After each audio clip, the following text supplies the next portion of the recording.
কি ভাই, সারা জীবন জেরেক্সি করে যাবেন না চাকরি টাকরি কিছু হবে? দেখি, যতদূর পারি চেষ্টা করব। কোনো দালাল টালাল ধরে হচ্ছে না?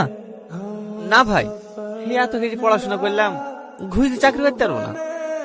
ও, চাচি কেমন আছে এখন? ওই আগের মতোই।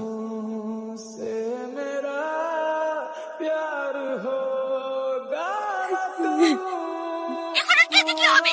তোকে তো আগেই বলেছিলাম ওই ছেলের সাথে বিয়ে করিসনি। ইনকাম নাই, কিছু নাই, বাড়িতে আবার কানা মা। আমাদের কথা শুনলি নি? প্রেম করে বিয়ে করতে গেলে? বাবা, আমি তোকে ভালোবাসতাম। শুধু ভালোবাসাতে ভাত কাপড় হয় না, টাকাও লাগে। আমার কথা শোন, এখনো বাচ্চা কাচ্চা হয়নি, তুই বাড়ি চলে আয়। ভালো একটা ছেলে দেখে তোর বিয়ে দিয়ে দেবো।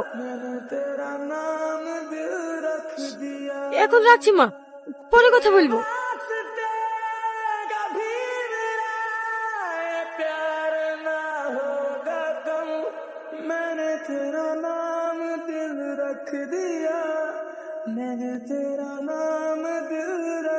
সালমা, এই নাও তোমার টাকা। কিসের টাকা? ওই তুমি সেদিন রেস্টুরেন্টে দিলা।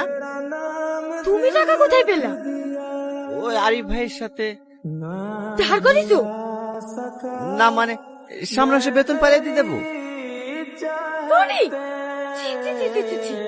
লজ্জা করে না তোমার? লোকের কাছে হাত পাততে? এত খারাপ দিন চলে এসেছে আমাদের।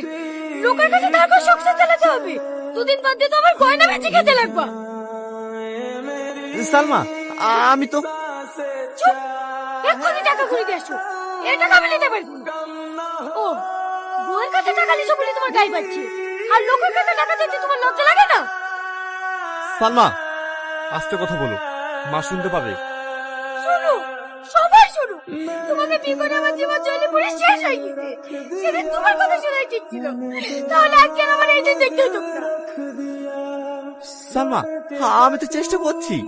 টিউশন পড়ানো, মায়ের ওষুধ, চাকরি ইন্টারভিউ, যতটা পাচ্ছি করছি।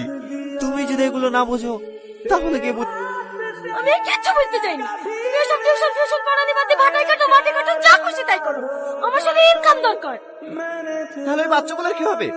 আর আমার এই কাগজের কোনো মূল্য নেই। আরে কাগজ,